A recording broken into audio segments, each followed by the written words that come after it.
What is up, everybody? Clinton here, and in this video I'm going to be talking about ex-vegans. A few videos have come up about why I'm no longer vegan, and I just want to say that this lifestyle is the best thing that's ever happened to me. In terms of my health, in terms of my how I feel, in terms of my compassion towards the planet, towards the animals, I feel like I'm making a difference to this planet, and for thousands of people, you will hear that exact same message. So whenever I hear someone has gone back to eating meat, I'm curious, I'm fascinated, because this lifestyle, like a lot of people who get into it, they see what's happening to the animals and they're like, oh my God, I don't want to support that. And whenever I see someone who's gone back to eating meat, I'm very, very fascinated, and I want to hear what was the chain of events that has led them up to that. Now, veganism is on the rise. Over 200,000 people have signed up for Veganuary. Greg's vegan sausage rolls are selling out. Plant milks are booming. In the UK alone, there's over 3 million vegans. So it's rising, and I predict it's going to double every single year. And one of the things that I like to do, especially whenever I'm watching these ex-vegan videos, is find out what works, like why some people are successful in the vegan diet for a long time, and then why some people are not successful, or just falling away and just going back to eating meat.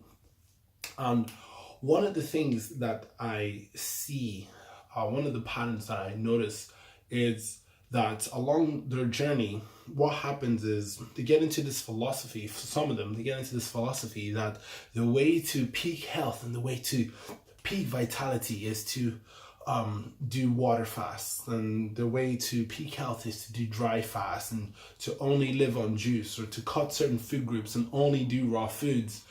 And I find that it's a common pattern for all these ex-vegans that, they were like, yeah, I did this, I tried this, and now I'm eating meat.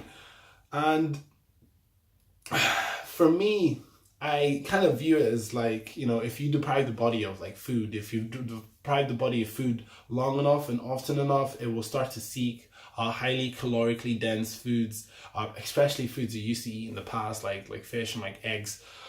And this is something that happened to me now. I was already vegan for like 3 years whenever I tried to do my juice fast and dry fast and only eat raw foods and be fruitarian and all these different things. And I started watching videos on YouTube of people eating meat.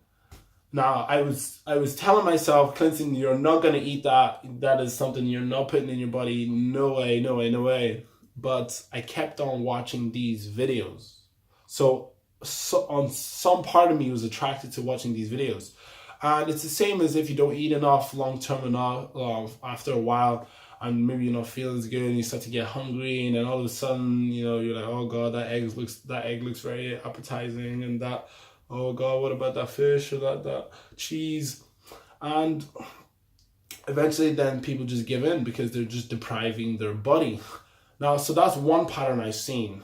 Getting into this juice fasting, dry fasting, water fasting, calorie restriction, food deprivation sort of mindset. And the other one is one that I'm hypothesizing, is that you don't really know whether someone is being consistent with B12. Because if you're already thinking that like you're a fruitarian, all these different things is going to be the healing modality, chances are maybe you're not taking B12 either.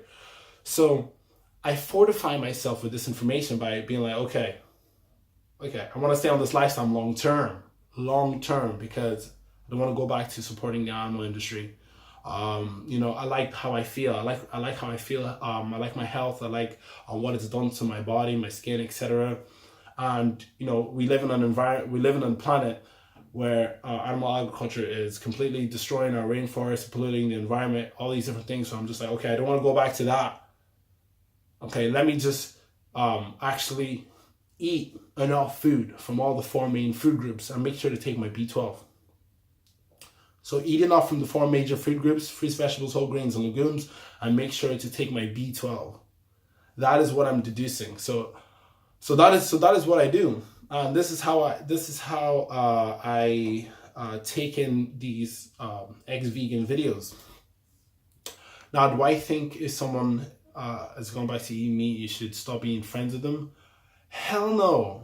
Hell no. Because, like, if you're vegan now, chances are you're probably not vegan for years and stuff like that.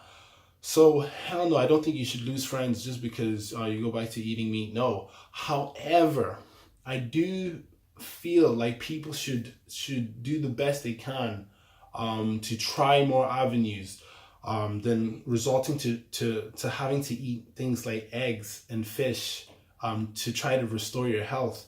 And we know eggs aren't healthy. They're legally not allowed to be called healthy.